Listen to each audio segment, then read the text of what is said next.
It's nice to have you once again. My name is Mr. Goodluck, and for our first topic for this term, we're going to be taking family traits. Okay, it is very obvious that certain traits are found in members of what? A family, which are transferred from what? Parents to what? Their children. For example, you discover that you, either with your mom or your dad or your grandma, share the same trait. Maybe your eye color or your facial expression. Okay, such characteristics that are shared between family members are called family what? Traits. So family traits are characteristics that are what? Passed on from parents to their what? Offspring through what? Gene. Now, when you talk about the gene, we mean the unit of heredity, that is the unit that carries what? Your main character. Okay, the gene represent two things: one, the phenotype, and what? Two, the genotype. The phenotype is your physical appearance, that is the character or trait that is expressed in you, like your eye color, your dimple. Why the genotype has to do with the totality of your what? Your gene, that is the genetic makeup or everything that make up your what? Your gene. Therefore, it is carried by what?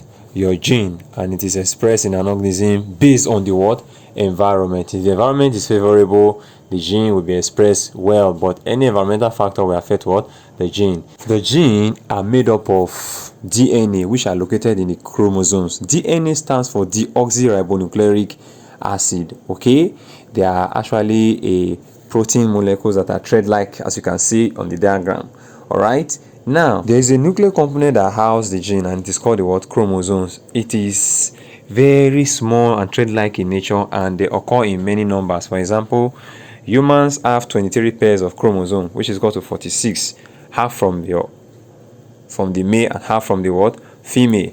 Okay, when you inherit these two, what we call hereditary, now it gives you what we call an allele. Now allele consists of two genes, not two pairs, a pair of genes, which is two.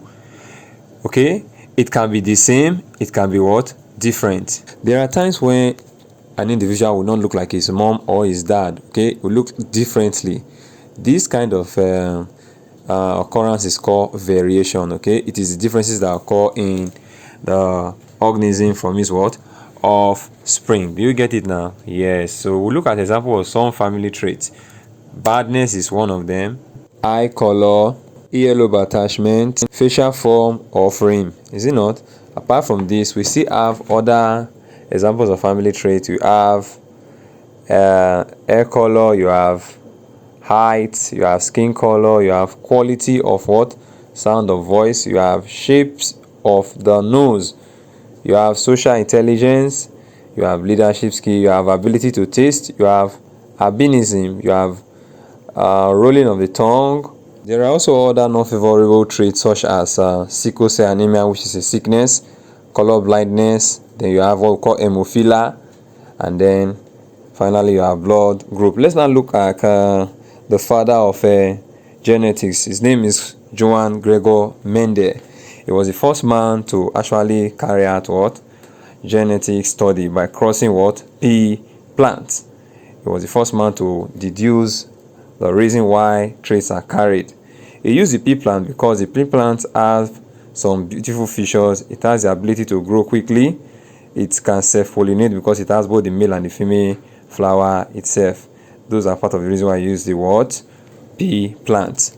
From Gregor Mendel research, he was able to deduce three important laws, which are called the law of dominance, the law of segregation, and law of independent assortment. What did he do? He crossed the pea plant in different ways. Here he used a tall pea plant and a short pea plant. Remember I told you when two genes are together we call it an allele. So these are similar alleles, but one is tall while the other one is small t for short. He discovered that the first generation, all of them had capital T with small t. Now the capital T and small t simply means that all of them are physically tall. That is, their phenotype is what? Tall. But all of them carry a gene of shortness. Okay. Now, this first generation is called the first filial generation. Okay. Now, if we explain this, the two big T that are the same are called homozygous allele or homozygous traits. The two small t that are the same are also called homozygous. Homozygous means they are the same. But come down and you see a big T and a small t, it is called heterozygous allele or heterozygous trait.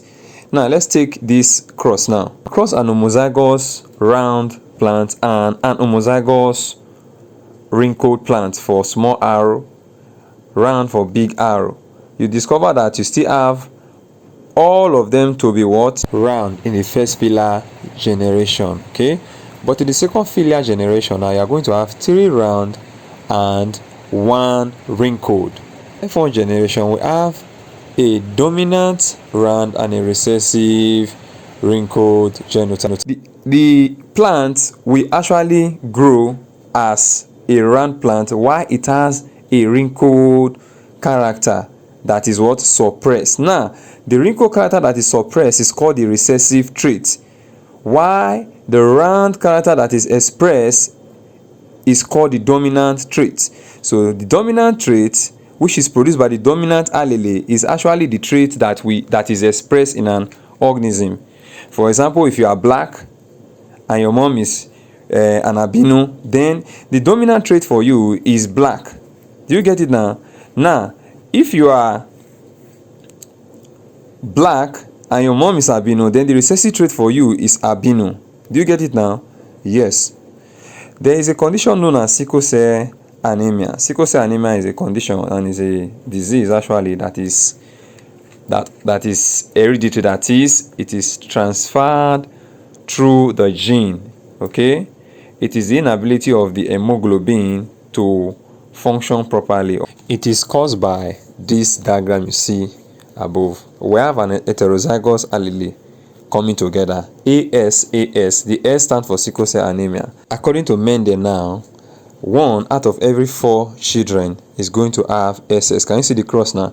We have AA homozygous, AS heterozygous, AS heterozygous, and SS homozygous. People with AS are not advised to marry so that they will not give birth to what? A sickler. Do you get it now? Yes. From genetic, we can also determine how male and female are what form, and this is called what? Sex determination. May have XY chromosome, while the female has only XX chromosome. That is, the Y represents the boy. Without a Y, there is no male. So whenever a male and a female come together and the X chromosome combine with the S chromosome of the female, then they will have a female child. But if the Y chromosome of the male meets with the S chromosome of the female, they will have a male child.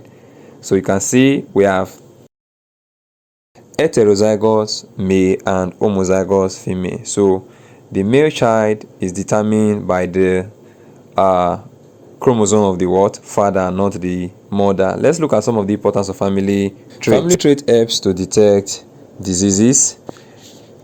It helps to trace family lineage. It helps to know blood group.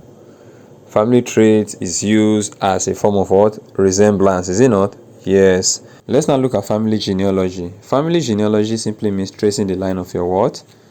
Ancestor, okay? Just like Abraham is the father of Jesus Christ. So when you trace the line of your ancestor or your forefathers, you are carrying out what we call family genealogy. You need knowledge from yourself. You need knowledge from different sources, okay? And then if you are able to do that, some of the importance of family genealogy is that it will give you a sense of identity, to make you resilient. It will help you to connect with others. It makes you a better human being. It also helps you to make good health choices, okay? That now brings us to the end of today's lesson. Remember to like, subscribe. I'll see you soon.